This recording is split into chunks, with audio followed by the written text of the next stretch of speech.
अजीजों, दो बच्चे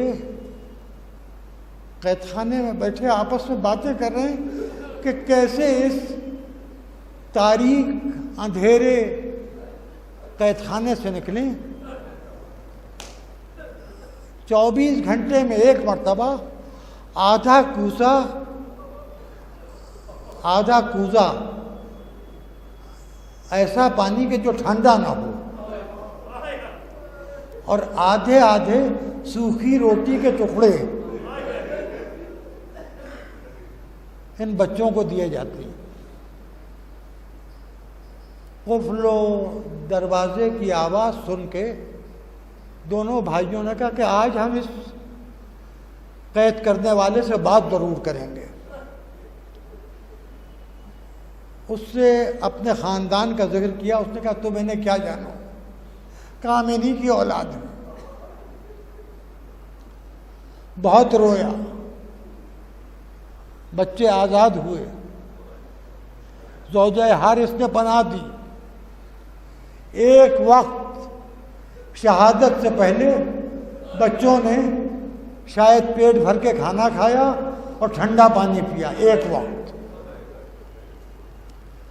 और थोड़ी देर आराम किया कि हारिस मलून ने सुतून खाना से बच्चों को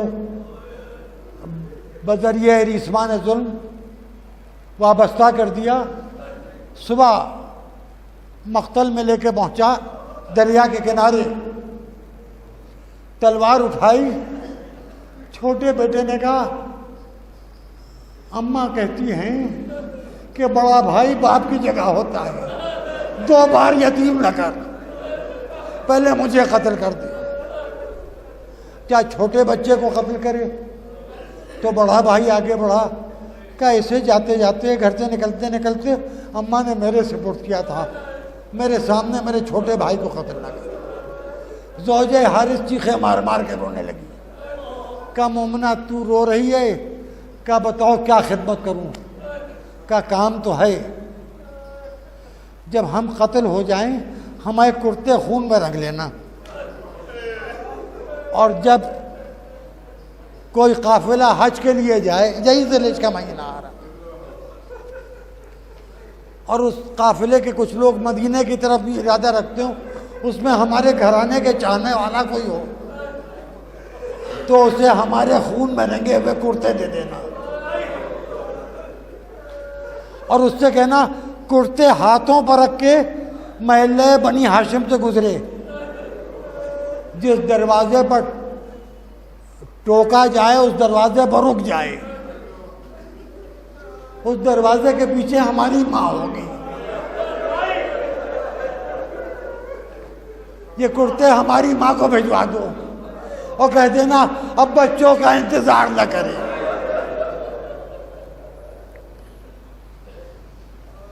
अजीजों,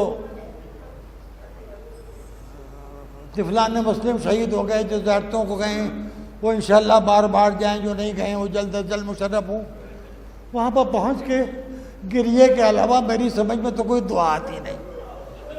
उन छोटे छोटे मासूमों से क्या मांगूं, सिवाय इसके कि ज़ियारत पढ़ी, आंसुओं का नजराना पेश किया। छोटी छोटी जरिए हैं, छोटे छोटे गुंबद हैं, अजीब माहौल है, देख के आंसू रोकना नामुमकिन हो जाते हैं इंसान के लिए। मुसाफिर मदीने में आ गया, महल्ले बनी हाशिम में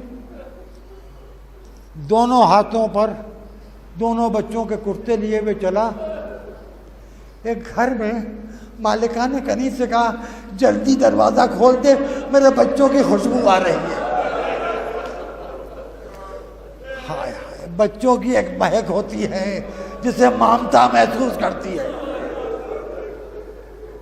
वो सिर्फ ममता का हक है। कनीज ने जाके दरवाजा खोला,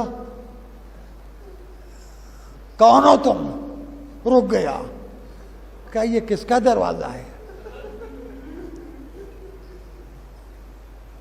क्या ये? मुस्लिम में इब्न अकील का घर है, अब्बास की बहन का घर है, शजाअतों का घर है। का बीवी को मेरा सलाम कहो ये बच्चों के कुर्ते हैं, अब इंतजार न करें, बच्चे शहीद हो गए। रोती हुई कनीज उस मुसाफिर का नाम और पता पूछती हुई आई, बीवी को सब कुछ बताया, अपनी जगह से उठी, जनाब ज़ैनब के हिस्से में गई। वो अजीब किस्म का मकान था, उसका नक्शा मेरे जहन में है, उसको मैं लफ्ज़ों में मुरतब करने की सलाहियत नहीं रखता। ये बनी हाशिम के जो घर थे एक दूसरे से मुल्हक थे, अलग भी थे और एक ही में थे। घर क्या थे, यूँ समझ लीजिए कि नमाजों की सफ़े थी।